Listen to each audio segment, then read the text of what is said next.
গত রোববার রাতে রাজশাহী বিশ্ববিদ্যালয়ের এক শিক্ষার্থী তার স্ত্রীকে নিয়ে চিকিৎসার জন্য গ্রাম থেকে রাজশাহী নগরে আসেন। রাতে হোটেল পপুলার 2-এ ওঠার পর তাদের মুঠোফোনে কল করে বাইরে আসতে বলা হয়। তারা বাইরে না এলে হোটেলের দরজায় ধাক্কাধাক্কি করতে থাকেন হোটেলের ব্যবস্থাপক ও তার সহযোগীরা। এক পর্যায়ে ওই শিক্ষার্থী ও তার স্ত্রী দরজা খুলে দিলে তাদের কাছে 50,000 টাকা দাবি করা হয়। টাকা না দিলে গোপনে ধারণ করা ভিডিওটি ইন্টারনেটে ছেড়ে দেওয়া হবে বলে হুমকি দেন তারা।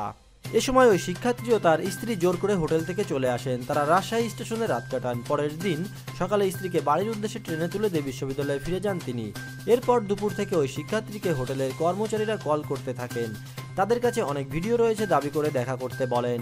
ওই শিক্ষার্থী বিষয়টি তার বিভাগের এক বড় ভাইকে জানান। তিনি রাজশাহী বিশ্ববিদ্যালয়ের ছাত্রলীগের এক নেতাকে জানালে রাজপাড়া থানা ছাত্রলীগকে বিষয়টি জানানো হয়। তাদের সহযোগিতায় স্থানীয় লোকজন ওই হোটেলে গিয়ে আব্দুল নূরকে আটক রাখেন।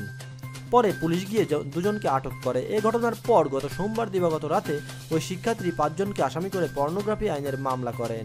পুলিশ জানিয়েছে রাজশাহীতে চিকিৎসার জন্য এসে পরীক্ষা নিরীক্ষার রিপোর্ট পেতে অনেকের রাত হয়ে যায়। এ কারণে নগরের বিভিন্ন হোটেলে থাকতে হয় তাদের। আসামিরা পপুলার 2-এ হোটেলের দীর্ঘদিন ধরে এ কাজ করে আসছিল।